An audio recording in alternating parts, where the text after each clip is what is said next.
ông mai bọc ôn cho tì cô rút rộp án nơi ngay tì đọc buôn khai thân luôn điខ្ញុំបន្តធ្វើបច្ចុប្បន្នភាពខ្លឹមសារក្តៅគោរពជម្រាបជូនលោកអ្នកដែលតាក់ទងទៅនឹងសៀមឈ្លានពានកម្ពុជ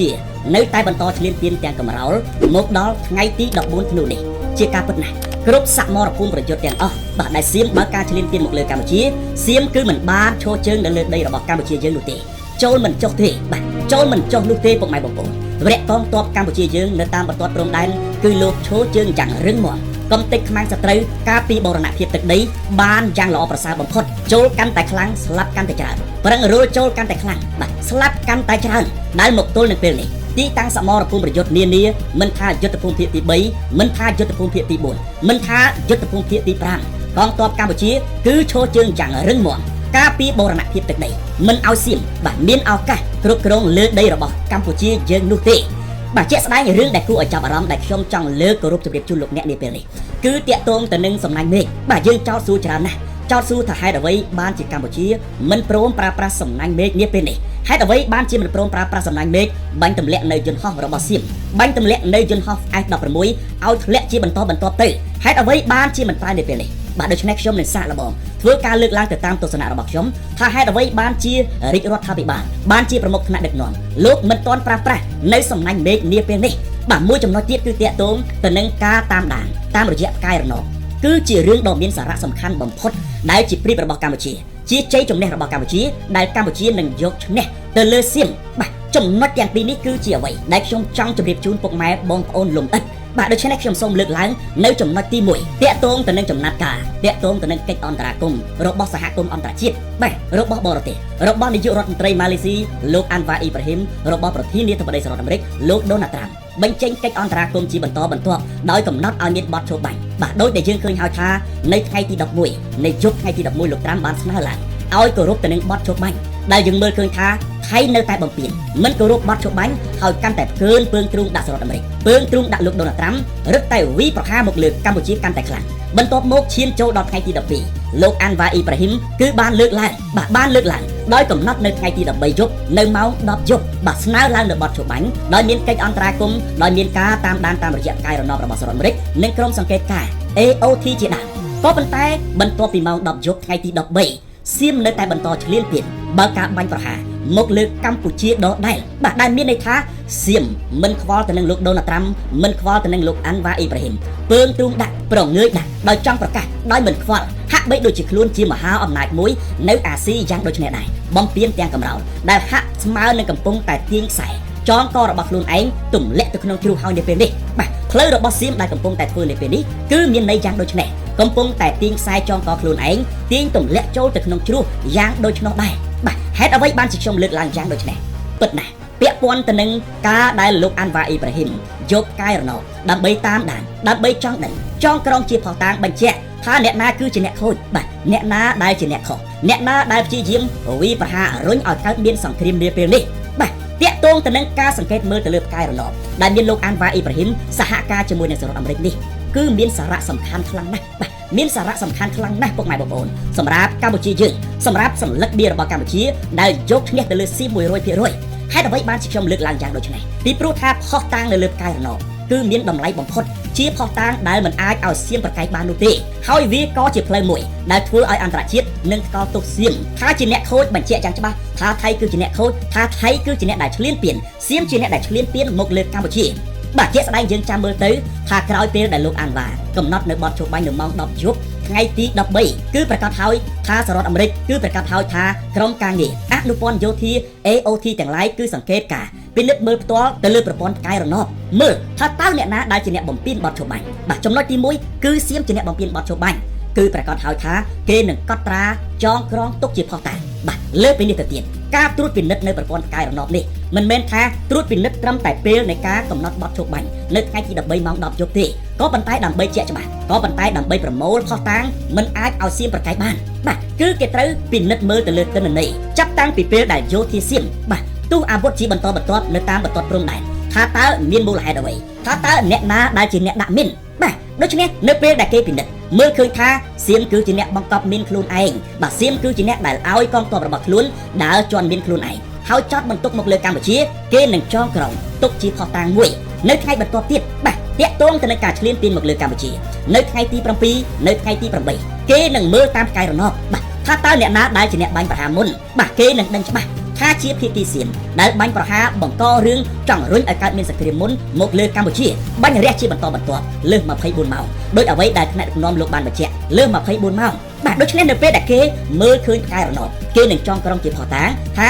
ថៃគឺជាអ្នកបាញ់មកលើកម្ពុជាមុនសៀមគឺជាអ្នកឈ្លានពានមកលើកម្ពុជាមុនបាទនេះពេលនោះគឺប្រកាសហើយថា AOT អនុព័ន្ធយោធាអាស៊ានទាំងឡាយនឹងចងក្រងផុសតាងទៅតាមអ្វីដែលបានឃើញនៅក្នុងប្រព័ន្ធផ្កាយរណបដូច្នេះគឺច្បាស់ណាស់ផុសតាងនឹងចងក្រងបញ្ជាក់ជាបន្តបន្ទាប់ដែលនៅថ្ងៃទី16ដោយដែលយើងបានឃើញហើយថាលោកអាន់វ៉ាអ៊ីប្រាហ៊ីមនឹងប្រកាសអំពីផុសតាងជាក់ស្ដែងនិងបង្ហាញទៅកាន់ពិភពលោកជាក់ស្ដែងនៅក្នុងកិច្ចប្រជុំរដ្ឋមន្ត្រីក្រសួងការបរទេសរបស់អាស៊ានទាំងអស់ដែលនឹងចូលរួមធ្វើជាសាក្សីធ្វើជាផុសតាងត្រូវតែទទួលស្គាល់បាទមិនអាចប្រកែកបាននោះទេតាក់ទងទៅនឹងផុសតាងតាមរយៈប្រព័ន្ធផ្កាយរណបរបស់សហរដ្ឋអាមេរិកបាទដូច្នេះយើងមើលឃើញថាវាគឺជាភាពឆ្លាតវៃខ្លាំងជាភាពឆ្លាតវៃខ្លាំងមែនទែនរបស់លោកអាន់វ៉ាអ៊ីប្រាហ៊ីមដែលសហការជាមួយសហរដ្ឋអាមេរិកយកផ្កាយរណបរបស់សហរដ្ឋអាមេរិកធ្វើជាផុសតាងមិនអាចឲ្យភាគីណាប្រកែកបាននោះទេមើលជាមួយគ្នាស្រង់ផុសតាងជាមួយគ្នាបាទដូច្នេះនៅថ្ងៃទី16ដល់ខ្លីខាងមុខនេះគឺប្រកាសហើយថាសៀមនឹងត្រូវអន្តរាយសៀមនឹងត្រូវបកស្បែកមុខតាមរយៈអនុព័ន្ធយោធាតាមរយៈលោកអាន់វ៉ាអ៊ីប្រាហ៊ីមដែលបញ្ជាក់ផុសតាងច្បាស់លាស់ដែលបញ្ជាក់ផុសតាងជាក់ស្ដែងថាសៀមគឺជាអ្នកឈ្លានពានកម្ពុជាសៀមគឺជាអ្នកប្រើល្បិចដាក់មីនសៀមគឺជាអ្នកបាញ់មកលើកម្ពុជាមុនបាទគឺច្បាស់ណាស់អនុព័ន្ធយោធាបណ្ដាប្រទេសជាសមាជិកអាស៊ានគឺត្រូវតែទទួលស្គាល់មិនអាចប្រកែកបាននោះទេបើទោះបីណាជាចង់ការពារថៃចង់ការពារសៀមក៏មិនអាចនោះដែរនៅក្នុងវេលានេះបាទដោយសារតែមានផុសតាងជាក់ស្ដែងដោយសារតែមានផុសតាងដែលត្រួតពិនិត្យជាក់ស្ដែងចង់ឬមិនចង់គឺត្រូវតែទទួលស្គាល់មិនថាសហរដ្ឋអាមេរិកមិនថាបណ្ដាប្រទេសជាសមាជិកអាស៊ាននោះទេបាទដូច្នេះនៅថ្ងៃទី11នៅពេលដែលគេមើលឃើញថាថៃគឺជាអ្នកខូចថៃគឺជាអ្នកឈ្លានពានមកកម្ពុជាគឺប្រកាសណាស់ថាសហគមន៍អន្តរជាតិនឹងស្នើឡើងនឹងប្រកាសថាថៃគឺជាអ្នកខុសស្នើឡើងថៃត្រូវតែបញ្ឈប់ការឈ្លានពានបញ្ឈប់ការបាញ់ប្រហារមកលើកម្ពុជាទាំងកំរោលគឺជាការបំពានខុសគឺជាការរករឿងកម្ពុជាបាទគឺច្បាស់ 100% ដែលនាពេលនោះហើយបាទដែលនាពេលនោះហើយគឺជាការបញ្ជាក់ច្បាស់ថាកម្ពុជាមានសិទ្ធិការពារខ្លួនពេញលេញមានសិទ្ធិប្រើនៅយុទ្ធឧបករណ៍ទាំងឡាយគ្រប់គ្រាន់ដើម្បីកំទេចខ្មាំងបាទដើម្បីការពារខ្លួនស្របទៅនឹងអ្វីដែលហៅថាច្បាប់សង្គ្រាមស្របទៅនឹងអ្វីដែលជាយុទ្ធសាស្ត្រការទូតការពារខ្លួនរបស់កម្ពុជាដោយត្រឹមត្រូវបាទដោយត្រឹមត្រូវចូលដល់ចំណុចនេះខ្ញុំសូមលើកឡើងជូនពុកម៉ែបងប្អូនតែម្ដងតាក់ទងទៅនឹងការប្រើប្រាស់សំណាញ់មេឃបាទដល់ពេលហើយដែលខ្ញុំជម្រាបជូនលោកអ្នកពុកម៉ែបងប្អូនយើងជាច្រើនលោកបានចោទសួរថានៅក្នុងអំឡុងពេលដែលសៀមបើកប្រតិបត្តិការក្តៅវាប្រហារជាច្រើនទីតាំងប្រើប្រាស់នៅអាវុធមិនគោរពទៅនឹងច្បាប់អន្តរជាតិបំពានច្បាប់អន្តរជាតិមានកំភ្លើងខ្នាតធំជាច្រើនមីលីម៉ែត្រមានយន្តហោះចម្បាំង F16 ជាយន្តហោះទំនើបដែលត្រូវបានហាមឃាត់មានការប្រើប្រាស់នៅគ្រាប់បែកចង្កោមមានផ្សែងពុលដែលសុទ្ធតែត្រូវបានហាមឃាត់ក៏ប៉ុន្តែសៀមគឺប្រើប្រាស់ទាំងអស់ក៏ប៉ុន្តែហេតុអ្វីបានជាកម្ពុជាមិនព្រមប្រើប្រាស់សំណាញ់មេឃបាញ់ទម្លាក់យន្តហោះ F16 របស់សៀមទៅនាពេលនេះហេតុអ្វីបានបណ្ដោយឲ្យសៀមបាញ់មកលើផ្លូវបាញ់មកលើស្ពានបាញ់មកលើហេដ្ឋារចនាសម្ព័ន្ធផ្ទះសម្បែងវត្តអារាមបែបនេះបាទពុកម៉ែបងប្អូនគឺមិនមែនគ្មានមូលហេតុទេដល់ពេលវេលាមួយដែលស្របច្បាប់នៅក្នុងសង្គ្រាមគឺកម្ពុជានឹងបាញ់ទម្លាក់ហើយក៏ប៉ុន្តែនាពេលនេះបាទអន្តរជាតិមិនទាន់ទទួលស្គាល់មិនទាន់ប្រកាសច្បាស់លាស់ថាសៀមគឺជាអ្នកឈ្លានពានកម្ពុជាតើយើងប្រើទៅមានលទ្ធផលល្អប្រសើរទេតើការបាញ់ធ្លាក់យន្តហោះ F16 របស់ថៃតើមានលទ្ធផលល្អប្រសើរទេបាទគឺមិនអាចល្អប្រសើរទេពុកម៉ែបងប្អូនយើងត្រូវដឹងថាតើសង្គ្រាមដែលទើបតែកើតមានឡើងរយៈពេល 2-3 ថ្ងៃដំបូងសហរដ្ឋអាមេរិកមានប្រតិកម្មទេបាទយើងត្រូវមើលចំហថាតើសហរដ្ឋអាមេរិកមានប្រតិកម្មទេគឺមិនទាន់មានប្រតិកម្មទេបាទគឺនៅស្ងាត់ស្ងៀមរឿងមួយទៀតតើយន្តហោះ F16 ជារបស់អ្នកណាបាទប្រកាសហើយថាគឺជារបស់សហរដ្ឋអាមេរិកដែលសៀមបានទិញយកមកប្រើប្រាស់ជាបន្តបន្ទាប់យ៉ាងច្រើនសម្បើមដើម្បីមកវាយប្រហារខ្មែរដូច្នេះយន្តហោះរបស់សហរដ្ឋអាមេរិកយើងសួរទៀតថាតើសំណាញ់មេឃរបស់កម្ពុជាគឺជារបស់អ្នកណាបាទគឺជារបស់មហាអំណាចចិនគឺជារបស់មហាមិត្តចិននៅពេលដែលយើងយកអាវុធរបស់ចិនបាញ់ទម្លាក់នៅយន្តហោះ F16 របស់សហរដ្ឋអាមេរិកឲ្យធ្លាក់តើនឹងមានរឿងអ្វីកើតឡើងបាទតើសហរដ្ឋអាមេរិកសុខចិត្តទេគឺប្រកាសហើយពុកម៉ែបងប្អូនរឿងធំសង្គ្រាមធំនឹងផ្ទុះកើតឡើងកាន់តែខ្លាំងវិនាសកម្មអន្តរាយនឹងកើតមានឡើងទំហំនៃសង្គ្រាមគឺកើតមានឡើងកាន់តែខ្លាំងតបស្លាប់កាន់តែច្រើនប្រជាជនរងគ្រោះហេដ្ឋារចនាសម្ព័ន្ធទាំងឡាយគឺកាន់តែខ្ទេចខ្ទាំដោយសារតែសៀមនឹងយកលេសប្រើនៅយុទ្ធឧបករណ៍កាន់តែទំនើបប្រើនៅអាវុធកាន់តែទំនើបយន្តហោះចម្បាំងកាន់តែទំនើបទម្លាក់ស្រោចមកលើកម្ពុជាយ៉ាងពិតប្រាកដដូច្នេះថ្នាក់ដឹកនាំកម្ពុជាយើងគឺលោកយល់ច្បាស់ណាស់ ពេលណាដែលត្រូវប្រើប្រាស់សំណាញ់មេឃដើម្បីបាញ់កំទេចទៅនឹងយន្តហោះ F16 ឲ្យស្របទៅនឹងច្បាប់សង្គ្រាមពេលណាដែលឈានទៅដល់ការប្រើប្រាស់បាទនៅសំណាញ់មេឃនៅយុទ្ធឧបករណ៍ធ្ងន់ទាំងឡាយណាកំទេចតតាំងទៅនឹងសៀមគឺលោកយល់ច្បាស់ណាស់បាទពុកម៉ែបងប្អូនដូច្នេះខ្ញុំចង់បញ្ជាក់ជូនលោកអ្នកថានៅពេលដែលសហគមន៍អន្តរជាតិប្រកាសទទួលស្គាល់មានផុសតាំងជាក់ស្ដែងថាសៀមគឺជាអ្នកឈ្លានពានកម្ពុជាសៀមជាអ្នករករឿងកម្ពុជាសៀមជាអ្នកដាក់មីនបង្កហេតុសៀមជាអ្នកបាញ់ខ្លោងមកលើកម្ពុជាមុននៅពេលដែលសហគមន៍អន្តរជាតិប្រាប់ទៅកាន់សៀមថាត្រូវតែបញ្ឈប់ជាបន្ទាន់24ម៉ោងកំណត់ពេលវេលាជាក់លាក់ណាមួយថានៅម៉ោង10ឬម៉ោង11ឬម៉ោង12សៀមត្រូវតែបញ្ឈប់ការវាយប្រហារមកលើកម្ពុជាបាទនៅពេលនោះនៅពេលដែលរំលងដល់ម៉ោង10ម៉ោង11ម៉ោង12សៀមនៅតែមិនបញ្ឈប់បាទសៀមនៅតែបន្តឈ្លានពានមកលើកម្ពុជាវាយប្រហារមកលើកម្ពុជាដោយយន្តហោះចម្បាំងដោយគ្រាប់បែកផ្សែងដោយគ្រាប់បែកចង្កោមបំពេញគឺប្រកាសហើយនាពេលនោះហើយដែលជាសង្គ្រាមស្របច្បាប់របស់កម្ពុជាមានសិទ្ធិប្រើប្រាស់អាវុធគ្រប់បែបយ៉ាងកម្ពុជាមានសិទ្ធិប្រើប្រាស់នៅសំណាញ់មេឃបាញ់ទម្លាក់យន្តហោះ F16 ស្របច្បាប់មិនមានអ្នកណាអាចរករឿងកម្ពុជាបានទៀតនោះទេកម្ពុជាមានសិទ្ធិប្រើប្រាស់យុទ្ធឧបករណ៍ទំនើបគ្រប់បែបយ៉ាងដើម្បីវាយកំទេចទៅនឹងខ្មាំងឈ្លានពានរបស់កម្ពុជាវាយកំទេចទៅនឹងបច្ចាមិត្តវាយកំទេចបាទទៅនឹងចៅសៀមនោះឯងនេះពេលនេះហើយគឺជាសង្គ្រាមស្របច្បាប់របស់កម្ពុជាដែលកម្ពុជាមានសិទ្ធិទទួលជំនួយគ្រប់បែបយ៉ាងពីបរទេសមានសិទ្ធិទទួលយុទ្ធឧបករណ៍ទំនើបគ្រប់បែបយ៉ាងពីបរទេសដើម្បីការពារខ្លួនដើម្បីកំទេចទៅនឹងខ្មាំងសត្រូវនោះឯងបាទដែលចំណុចនេះហើយបានខ្ញុំចង់បញ្ជាក់ជូនពុកម៉ែបងប្អូនជាទស្សនៈរបស់ខ្ញុំដែលខ្ញុំមើលឃើញទេផ្លូវនេះហើយគឺជាផ្លូវដែលកម្ពុជាមានសិទ្ធិស្របច្បាប់នៅពេលដែលអន្តរជាតិទទួលស្គាល់ពេញលេញថាសៀមគឺជាអ្នកឈ្លានពានកម្ពុជាមានសិទ្ធិគ្រប់បែបយ៉ាងបាញ់ទម្លាក់ F16 មិនថាយន្តហោះប្រភេទណាមកពីប្រទេសណាទេគឺកម្ពុជានឹងបាញ់ទម្លាក់បាទគឺសិទ្ធិស្របច្បាប់នៅក្នុងសង្គ្រាមបាទដូច្នេះសូមពុកម៉ែបងប្អូនយើងជ្រាបទាំងអស់គ្នាតាក់ទងទៅនឹងចំណុចនេះខ្ញុំយល់ច្បាស់ណាស់នៅការឈឺចាប់នៅការស្រឡាញ់ជាតិរបស់ពុកម៉ែបងប្អូននៅពេលដែលឃើញសត្រូវឈ្លានពានប្រើនៅអាវុធទំនើបវាយប្រហារមកលើកម្ពុជាវាយប្រហារមកលើស្ពានបាទវាយប្រហារមកលើវត្តអារាមវាយប្រហារមកលើសាលារៀនបាទសម្រាប់ប្រជាជនកម្ពុជាយើងសម្រាប់រយៈកងទ័ពយើងគឺលោកឈឺចាប់ណាស់ក្នុងនាមយើងជាប្រជាជនគឺយើងឈឺចាប់ណាស់យើងចង់ប្រើប្រាស់អាវុធទំនើបដើម្បីបាញ់ប្រហារទៅនឹងសត្រូវក៏ប៉ុន្តែក្នុងនាមជាថ្នាក់ដឹកនាំបាទក្នុងនាមជាមេដឹកនាំជាអ្នកកំណត់ជោគវាសនាជាអ្នកកំណត់ថែរក្សានៅអាយុជីវិតកងទ័ពជាអ្នកដែលការពារអាយុជីវិតប្រជាជនថាតើថ្នាក់ដឹកនាំត្រូវប្រើប្រាស់កំហឹងឆេវឆាវទប់ទល់ទៅនឹងកំហល់ទប់ទល់ទៅនឹងល្បិចដ៏ស្មុគគ្រប់របស់ចៅសៀមទេ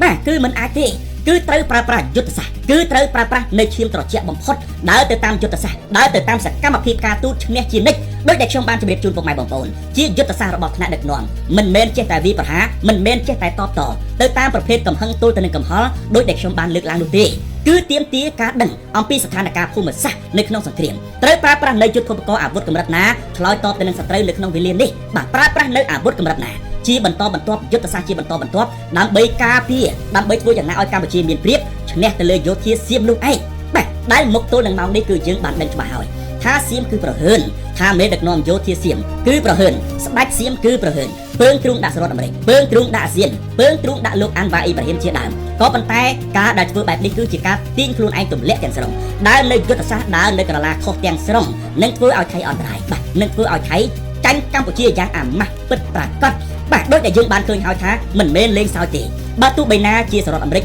មានជំហរបាទមានជំហរនៅខាងភាគីសៀមក៏ដោយក៏មិនអាចទៅរួចដែរបាទក៏មិនអាចជួយទៅនឹងភាគីសៀមបានដែរហើយការដែលសៀមពើងទ្រូងដាក់លោកដូណាល់ត្រាំយើងសួរថាតើវាជាលទ្ធផលល្អប្រសើរទេតើវាជារឿងល្អប្រសើរទេសម្រាប់ភាគីសៀមគឺមិនទេការកើនដាក់លោកដូណាល់ត្រាំនេះវានឹងធ្វើឲ្យសៀមខ្លួនឯងអន្តរាយបាទយើងមើលឃើញហើយថាលោកត្រាំបានកំណត់បទជបាញ់ក៏ប៉ុន្តែអានុទានបានប្រកាសថាសង្គ្រាមនៅតែបន្តលោកត្រាំគឺបានបញ្ជាក់ច្បាស់ណាស់ថាថៃយោធាសៀមដែលជន់មាននេះគឺជាឧបទ្ទហេតុតែប៉ុណ្ណោះក៏ប៉ុន្តែសៀមបានកើនលើកឡើងថាមិនមែនទេបាទមិនមែនទេកម្ពុជាគឺជាអ្នកដាក់មានជាដើមបំពេញប្រហើនជាបន្តបន្ទាប់ទៅកាន់សហរដ្ឋអាមេរិកបាទដែលហេតុដូច្នេះហើយបានជាយើងមើលឃើញថាការចងក្រងឯកសារតាមរយៈប្រព័ន្ធផ្កាយរណបនាពេលនេះគឺជារឿងដ៏សំខាន់បំផុតគឺជាព្រៀបដែលកម្ពុជានឹងយកឈ្នះភាគីសៀមនៅក្នុងសិទ្ធិពេញលេញនៅក្នុងសង្គ្រាមនោះឯងបាទមួយវិញទៀតតាក់ទងទៅនឹងពាក្យចចាមអារាមនៃការលើកឡើងច្រើនថានាពេលនេះសហរដ្ឋអាមេរិកគឺបានប្រើប្រព័ន្ធទំនើបបាទឡុកមិនឲ្យយោធាសៀមនឹងគឺអាចប្រើប្រាស់នៅយន្តហោះចម្បាំង F16 បាញ់មកលើកម្ពុជាគឺឡុកមិនអាចបញ្ជាបានល្អប្រសើរជាដើមក៏ប៉ុន្តែខ្ញុំចាប់សួរថាពាក្យចចាមអារាមនៃការលើកឡើងនោះជាការពិតដែរឬទេបាទមិនពិតទេពុកម៉ែបងប្អូនប្រសិនណាបើសហរដ្ឋអាមេរិកមានឆន្ទៈប្រើប្រាស់នៅបច្ចេកវិទ្យា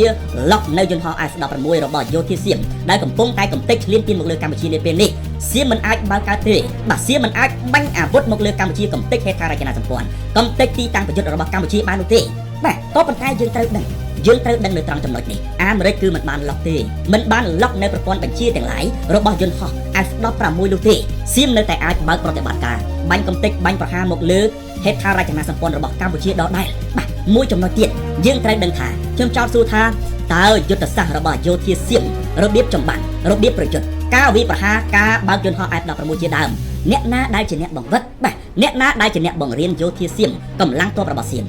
បាទគឺសហរដ្ឋអាមេរិកគឺមេបញ្ជាការគឺទ័ពរបស់សហរដ្ឋអាមេរិកជាអ្នកបង្វឹកបង្ហាត់បង្រៀនយុទ្ធសាស្ត្រទាំងឡាយបាទបង្រៀនយុទ្ធសាស្ត្រទាំងឡាយដូច្នេះខ្ញុំចោទសួរខ្ញុំឲ្យពុកម៉ែបងប្អូនឆ្លើយខ្លួនឯងបាទនៅពេលដែលសៀមបើកប្រតិបត្តិការឈ្លានពានមកលើកម្ពុជាហើយมันអាចមានព្រៀបมันអាចវាយរុលចូលទឹកដីកម្ពុជាកាន់តែចូលកាន់តែស្លាប់ច្រើនកាន់តែចូលកាន់តែអន្តរាយច្រើនប្រើយុទ្ធសាស្ត្រគ្រប់បែបយ៉ាងมันអាចវាយបំបីសមរភូមិរបស់កម្ពុជាបានយើងសួរថាក្នុងនាមជាគ្រូបង្វឹកក្នុងនាមជាគ្រូបង្ហាត់តើអាមេរិកសប្បាយចិត្តទេបាទនេះគ្រាន់តែជាចំណុចមួយដែលខ្ញុំចង់ដាស់គំនិតឲ្យពុកម៉ែបងប្អូនយើងជ្រាបតាក់ទងទៅនឹងអ្វីដែលនៅពីក្រោយយោធារបស់សៀមអ្វីដែលជាសព្វវុធរបស់សៀមដែលប្រើប្រាស់បាញ់ប្រហារមកលើកម្ពុជានាពេលនេះតើអាវុធរបស់អ្នកណាបាទគឺប្រកាសហើយថាជារបស់សហរដ្ឋអាមេរិកជារបស់សហរដ្ឋអាមេរិកភាគច្រើនទាំងអស់បាទដូច្នេះខ្ញុំចង់លើកឡើងថានៅពេលដែលសៀមចាញ់សង្គ្រាមជាមួយកម្ពុជាក៏វាមិនមែនជារឿងរីករាយអ្វីសម្រាប់ភាគីសហរដ្ឋអាមេរិកនោះដែរបាទសម្រាប់ថ្នាក់ដឹកនាំសហរដ្ឋអាមេរិកដែលនៅក្រោមលោកដូណាល់ត្រាំនោះដែរមិនមែនជារឿងរីករាយសម្រាប់អ្នកនយោបាយរបស់សហរដ្ឋអាមេរិកអតីតប្រធានាធិបតីសហរដ្ឋអាមេរិកនោះទេបាទខ្ញុំសូមលើកឡើងចំបែបនេះតែម្ដងខ្ញុំចង់និយាយថាវាជារឿងសំណាងហើយបាទដែលសង្គ្រាមកើតមានឡើងនៅក្នុងសម័យកាលនៅក្នុងរដ្ឋបាលរបស់លោកដូណាល់ត្រាំនេះខ្ញុំមិនចង់និយាយថាចង់ឲ្យមានសង្គ្រាមទេបាទក៏ប៉ុន្តែខ្ញុំចង់លើកឡើងថាវាជារឿងដែលសំណាងហើយបាទដែលសង្គ្រាមកើតមានឡើងនៅក្នុងរដ្ឋបាលរបស់លោកដូណាល់ត្រាំដែលត្រាំបានព្យាយាមស្វែងរកបទឈប់បាញ់ដែលលោកត្រាំបានអន្តរាគមន៍ដើម្បីបិទបញ្ចប់សង្គ្រាមចូលខ្លួនអន្តរាគមន៍ជាបន្តបន្ទាប់យើងសាកស្រមៃទៅមើលប្រសិនណាបើសង្គ្រាមកើតមានឡើងនៅក្នុងរដ្ឋបាលរបស់លោកโจ Biden នៅក្នុងរដ្ឋបាលរបស់អតីតប្រធានាធិបតីទាំងឡាយថាតើរឿងល្អនឹងកើតមានសម្រាប់កម្ពុជាទេថាតើការស្វែងរកបទឈប់បាញ់ការស្វែងរកការបិទបញ្ចប់សង្គ្រាមនឹងងាយកើតមានឡើងទេបាទគឺមិនអាចទេក៏ប៉ុន្តែនៅក្នុងរដ្ឋបាលរបស់លោកដូណាល់ត្រាំគឺគ្រាន់បើរដ្ឋបាលរបស់លោកដូណាល់ត្រាំគឺល្អប្រសើរប្រឹងស្វែងរកបទឈប់បាញ់ប្រឹងស្វែងរកនៅការបិទបញ្ចប់សង្គ្រាមបិទបញ្ចប់ចំនួនរវាងកម្ពុជានិងសៀមដែលសៀមឈ្លានពានមកលើកម្ពុជានាពេលនេះបាទហើយវារឹតកាន់តែល្អប្រសើរគឺនៅក្នុងអំឡុងសម័យកាលរបស់លោកអាន់វ៉ាអ៊ីប្រាហ៊ីមដែលជាប្រធានអាស៊ានទៅទៀតបាទលោកអាន់វ៉ាអ៊ីប្រាហ៊ីមគឺជាតួអង្គមួយជំទល់មួយដ៏មានសារៈសំខាន់បំផុតដែលស្វែងរកការបិទបញ្ចប់ចំនួនដែលស្វែងរកការបិទបញ្ចប់សង្គ្រាមឲ្យកម្ពុជាលោកនឹងច្បាស់ណាស់ថាថៃខូចថៃឈ្លានពានកម្ពុជាលោកប្រឹងណាស់ពុកម៉ែបងប្អូនដើម្បីបកអាក្រាតថៃដើម្បីធ្វើយ៉ាងណាបិទបញ្ចប់ចំនួនបិទបញ្ចប់សង្គ្រាមដែលសៀមឈ្លានពានមកលើកម្ពុជាយើងនាពេលនេះលោកអាន់វ៉ាលោកបានប្រើប្រាស់នៅកម្ដាប់ដៃប្រើប្រាស់នៅចិត្តសាស្ត្រប្រើប្រាស់នៅយុទ្ធសាស្ត្រដ៏ល្អបំផុតតាមរយៈការសហការជាមួយសហរដ្ឋអាមេរិកមិនអាចឲ្យប្រកែកបានដែលមានអនុព័ន្ធយោធា AOT ទាំងឡាយសង្កេតការពិនិត្យផ្ទាល់ទៅលើប្រព័ន្ធផ្កាយរណបដោយចង់បកស្រោមមុខដោយចង់បកអាក្រាតទៅលើយោធាសៀមទៅលើយោធាថៃជួយមកកម្ពុជាបាទជួយមកកម្ពុជាដូច្នេះគឺប្រកាសហើយថានៅថ្ងៃទី16សៀមនឹងត្រូវបានបកស្រោមមុខហើយប្រសិនណាបើបត់ជបាញ់កំណត់សារជាថ្មីសៀមនៅតែបំពេញគឺច្បាស់ហើយថាកម្ពុជានឹងមានសិទ្ធិគ្រប់បែបយ៉ាងប្រើនៅយុទ្ធឧបករណ៍គ្រប់បែបយ៉ាងមិនថាសំណាញ់មេឃមិនថាអាវុធទាំងឡាយទំនើបណារបស់កម្ពុជានឹងកំទេចស្របច្បាប់ 100% ទៅនឹងអាវុធរបស់សៀមកំទេចយន្តហោះចម្បាំងកំទេចយុទ្ធឧបករណ៍ទាំងឡាយរបស់សៀមស្របច្បាប់សង្គ្រាមយ៉ាងពិតប្រាកដបាទនេះហើយគឺជាអ្វីដែលខ្ញុំចង់ជម្រាបជូនពុកម៉ែបងប្អូនតាក់ទងបាទទៅនឹងសំណួរតាក់ទងទៅនឹងមូលហេតុថាតើពេលណាដែលយើងត្រូវប្រើប្រាស់សំណាញ់មេឃថាតើការប្រើប្រាស់ផ្កាយរណបនាពេលនេះមានសារៈសំខាន់បែបណាសម្រាប់កម្ពុជានោះបាទដូច្នេះខ្ញុំមានតែបន្តតាមដានថាតើស្ថានភាពសង្គ្រាមដែលសៀមឈ្លានពានកម្ពុជានឹងប្រែប្រួលបែបណាថាតើចំណាត់ការរបស់លោកអាន់វ៉ាចំណាត់ការរបស់មហាអំណាចចំណាត់ការរបស់សហរដ្ឋអាមេរិកចំណាត់ការរបស់អាស៊ាននឹងប្រើកណ្ដាប់ដៃបែបណាដើម្បីចាត់ការទៅលើសៀមដែលឈ្លានពានមកលើកម្ពុជានាពេលនេះបាទដូច្នេះខ្ញុំនឹងបន្តតាមដានបន្តធ្វើបច្ចុប្បន្នភាពបាទគោរពជំរាបជូនលោកអ្នកបាទសូមអរគុណ